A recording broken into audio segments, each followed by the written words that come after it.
My வீத்திரியர்ஸ் குடும்ப உறவுகளுக்கு வணக்கம். நம்ம எம்டி செப்டம்பர் 5க்குள்ளே வெளியில் வந்துடுவாங்க. அதுக்கப்புறம் நம்மளுக்கு ஒரு சர்ப்ரைஸ் நியூஸ் இருக்குன்னு சொல்லியிருக்கிறாங்க. எல்லாரும் ஆவலோடு வெயிட் பண்ணுவீங்கன்னு நினைக்கிறேன். அதுக்கு முன்னாடி நம்ம சாட்டை சேனலில் ஒரு மை வீத்திரியர்ஸ் பற்றி ஒரு வீடியோ பார்த்தேன். அதை பற்றி இதில் கொஞ்சம் விரிவாக பார்ப்போம். பெரிய பெரிய அரசியல்லாம் பேசிகிட்டு இருக்கிற சாட்டை நம்ம நிறுவனத்தை பற்றி பேசியிருக்கிறாரு. வழக்கம் போல் அடித்து விட்டுருக்கிறாரு. மை வித்ரி நிறுவனத்தை பற்றி நீங்கள் பேசுகிறீங்க அப்படின்னா, எந்த ஒரு நிறுவனத்தை பற்றி பேசணுன்னாலும் பேசுகிறதுக்கு முன்னாடி அந்த கம்பெனியோட பேசிக் பிளான் என்ன அப்படிங்கிறதையாவது நீங்கள் முழுசாக தெரிஞ்சுக்கிட்டு வீடியோ போட்டால் நல்லாயிருக்கும். எங்கள் கம்பெனியில் ஓப்பனிங் மெம்பர் ஆகிறது ஃப்ரீ ஐடி தான். நீங்கள் என்ன சொல்கிறீங்க, 380 ரூபா கட்டி உறுப்பினர் ஆகலான்னு சொல்கிறீங்க. 380 ரூபான்னு ஒரு பிளானே கிடையாது.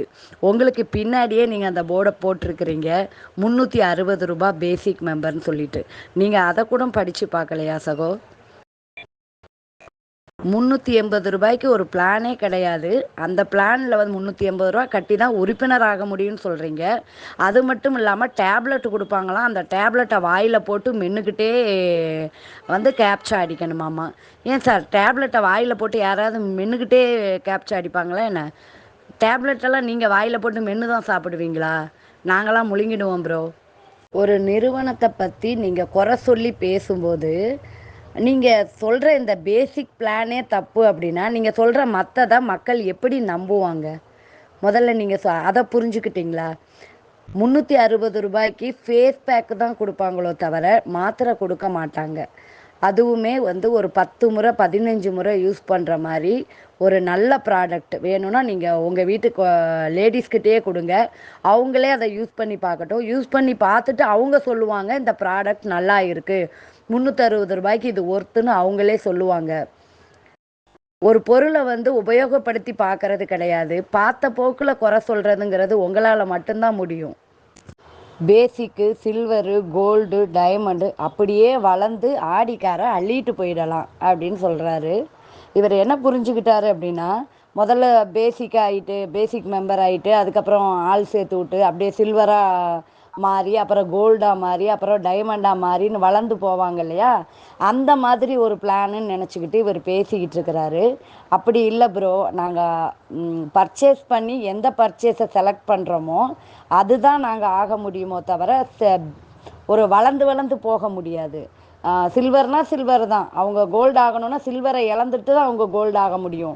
இல்லை கோல்டு பிளானில் இருக்க ஒருத்தவங்க க்ரௌன் ஆகணும் அப்படின்னா அந்த கோல்டு பிளான் ஆட்டோமேட்டிக்காக கேன்சல் ஆகிடும். இந்த பேசிக்கும் உங்களுக்கு புரியலை. நீங்கள் பாட்டு அவங்க ஆடிக்காரை அள்ளிட்டு போகிறாங்களோ இல்லையோ, நீங்கள் ஆனால் அள்ளி விட்டு ஆடிக்கார் வாங்கிடுவீங்க போல இருக்க. முதல் கோணல் முற்றும் கோணல்னு சொல்லுவாங்க. நீங்கள் இந்த பிளான் பற்றி சொல்லும்போதே இந்த பிளானோட பேசிக் என்னன்னே தெரியாமல் நீங்கள் பேசும்போது இந்த கம்பெனியை பற்றி உங்களுக்கு என்ன புரிதல் இருக்கும்? இதுதான் மக்களுடைய சமீப காலத்தில் தமிழ்நாட்டையே உழுக்கின மிகப்பெரிய ஸ்கேம்னு சொல்கிறீங்க. இது ஸ்கேமா இல்லையாங்கிறத இன்னும் கோர்ட்டு முடிவு செய்யவே இல்லை. முடிவு செய்கிற வரைக்கும் நீங்கள் கொஞ்சம் அமைதியாக இருங்க. 2450 கோடி ரூபாய் வந்திருக்குன்னு சொல்லியிருக்கிறாங்க. 9500 பேர் அதில் பர்ச்சேஸ் பண்ணியிருக்காங்கங்கிற டீட்டெயிலை மட்டும்தான் கவர்மெண்ட் சொல்லியிருக்காங்க.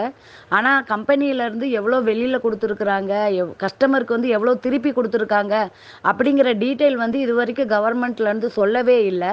அதுக்குள்ளே நீங்களாக எப்படி 2451 கோடின்ட்டு முடிவுக்கு வரீங்கன்னு எங்களுக்கு தெரியல. 2451 கோடி ரூபாய் ஆட்டையை போட்டுட்டாங்கன்னு சொல்கிறீங்க. என்ன பண்ணுறது? நாம் என்ன பண்ணுறோமோ அதை தானே மற்றவங்க பண்ணுவாங்கன்னு நம்மளுக்கு இருக்கும்.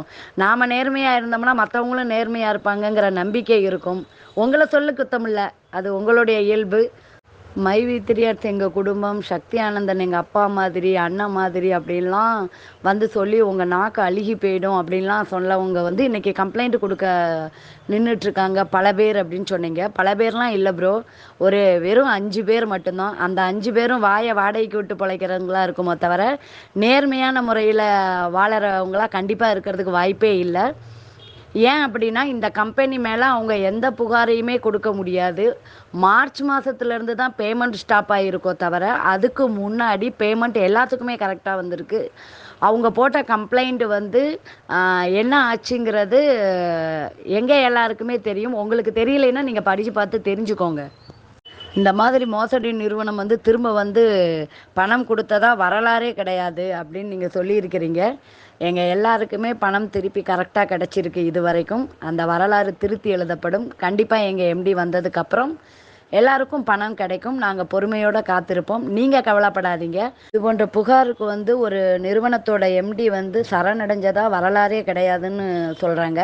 எங்கள் எம்டி வந்து அந்த வரலாற்றையே மாற்றி அமைச்சு சரணடைஞ்சிருக்கிறாங்க. என்னை பற்றி எங்கள் நிறுவனத்தை பற்றி எவ்வளோ விசாரிக்கணுமோ அவ்வளோ விசாரிச்சுக்கோங்கன்னு சொல்லிட்டு அவங்களே போய் சரணடைஞ்சிருக்கிறாங்க. இதுவே வந்து வரலாற்றை மாற்றி எழுதின மாதிரி தான். அதே மாதிரி எங்கள் எம்டி வந்து நல்லபடியாக திரும்பி வந்து இந்த நிறுவனத்தை சக்ஸஸ்ஃபுல்லாக நடத்தணும் அப்படின்னு பொதுமக்களுக்காக நீங்கள் ஏதாவது ஒன்று செய்யணும்னு நினச்சிங்க அப்படின்னா இதையாவது செய்யுங்க ப்ரோ. ஆருத்ரா நிறுவனத்தை பற்றி சொல்லியிருக்கீங்க. அந்த நிறுவன மோசடியெல்லாம் பற்றி தெரிஞ்சு கூட மக்கள் வந்து மைவி3 ஆர்ட்ஸில் ஜாயின் பண்ணியிருக்காங்கன்னு நீங்கள் ரொம்ப வருத்தப்பட்டு பேசியிருக்கிறீங்க. மக்களுக்கு போதிய விழிப்புணர்வு இல்லைன்னு சொல்லியிருக்கிறீங்க. இந்த பாயிண்ட்டை நான் ஏற்றுக்கிறேன். மக்களுக்கு வந்து போதிய விழிப்புணர்வு இல்லைங்கிறீங்களா? இந்த பாயிண்ட்டை நான் கண்டிப்பாக ஏற்றுக்கிறேன். ஏன்னா காமராஜரும் கக்கனும் அரசியல் செஞ்ச இந்த நாட்டில் உங்களை மாதிரி ஆளுங்களையும் அரசியல்வாதியாக நினைக்கிறதே பெரிய தப்பு இல்லையா? மக்களுக்கு அந்த விழிப்புணர்வு இல்லைன்னு தானே அர்த்தம். உங்களை ஒரு அரசியல்வாதியாக ஏற்றுக்கிட்டவங்களுக்கு எப்படி விழிப்புணர்வு இருக்குன்னு நம்ப முடியும்? எதிர்கட்சியினரையும் மதித்து நாகரிகமாக அரசியல் பண்ணிக்கிட்டு இருக்க இந்த இடத்துல ஒரு அரசியலோட போக்கையே மாற்றி ஆபாசமும் அருவறுப்பையும் கலந்து நீங்கள் மேடையாக பேசிக்கிட்டு இருக்கிறது மக்கள் காதுக்கு கேட்டுக்கிட்டு தான் இருக்குது. இதையெல்லாம் கேட்டதுக்கு அப்புறமும் உங்களையும் ஒரு அரசியல்வாதின்னு ஓட்டு போட்ட மக்களுக்கு எப்படி விழிப்புணர்வு இருக்குன்னு நம்புறது? ஒரு பொது நிறுவனத்தை பற்றி பேசுகிறீங்க, ஒரு பொதுமக்கள் பிரச்சனையை பற்றி பேசுகிறீங்க. ஒரு எம்டி வந்து மைவி3 குடும்பம்னு சொல்கிறாங்க. அந்த குடும்பத்தில் நிறைய பெண்கள் இருக்காங்கங்கிறது தெரியும். அந்த பெண்கள் எல்லாம் நம்பிக்கையோடு பேசுகிறத கேட்டுட்டு உங்கள் எம்டி வருவார் அப்படின்னு ஒரு இழுவை எடுத்து ஒரு செய்கை செஞ்சு நீங்கள் பேசுகிறீங்க. அப்படின்னா இது எவ்வளோ பெரிய ஆபாசமான வார்த்தைன்னு உங்களுக்கே தெரியாமலா பேசுனீங்க? இந்த மாதிரி ஆபாசமாக பேசுறதுக்கு உங்களுக்கு யார் அதிகாரத்தை கொடுத்தது? ஒரு நிறுவனத்தை பற்றி பேசும்போது கூட உங்களால் நாகரிகமாக பேச முடியலை அப்படின்னா நீங்களாம் எதுக்காக அரசியல் பேசுறீங்க? அரசியல் என்பது பொறுக்கிகளின் கடைசி சரணாலயம் சொல்லுவாங்க இல்லையா? அது உங்களை மாதிரி ஆபாசவாதிகளை பார்க்கும்போது தான் எங்களுக்கே புரியுது. மாற்றான் தோட்டத்து மல்லிகையும் மணக்கும்னு அண்ணா சொல்லியிருக்கிறாரு. இந்த இடத்துல வந்து அசோக் ஸ்ரீநிதி நம்ம நிறுவனத்துக்கு வந்து மோசடின்னு சொல்லி எவ்வளவோ துன்பங்களை கொடுத்துருக்கலாம். ஆனால் எந்த இடத்துலையும் பெண்களை மரியாதை குறைவாகவோ ஆபாசமாகவோ அவன் பேசினதில்லை. வாங்கின கடனையே திருப்பி தராமல் ஒரு பொண்ணை தற்கொலைக்கு தூண்டிய ஒருத்தருக்கு வந்து இந்த நிறுவனம் கம்பெனியில் எம்டி வந்து வெளியில் வந்து பணம் தருவார் அப்படின்னு சொன்னால் அதை வந்து நீங்கள் தப்பாக தான் நினைப்பீங்க. ஏன்னா நம்மளை வச்சு தானே மற்றவங்களை முடிவு பண்ணுறோம். அதனால் உங்களுக்கு அது தப்பாக தான் தெரியும். உங்களுக்கு தப்பாக தெரிகிற ஒரே காரணத்துக்காகவே இந்த கம்பெனியை 100% நம்பலாம். உறவுகளே, நாளை தொடர்வோம். நல்லவர் லட்சியம் வெல்வது நிச்சயம். வாழ்க வளமுடன்.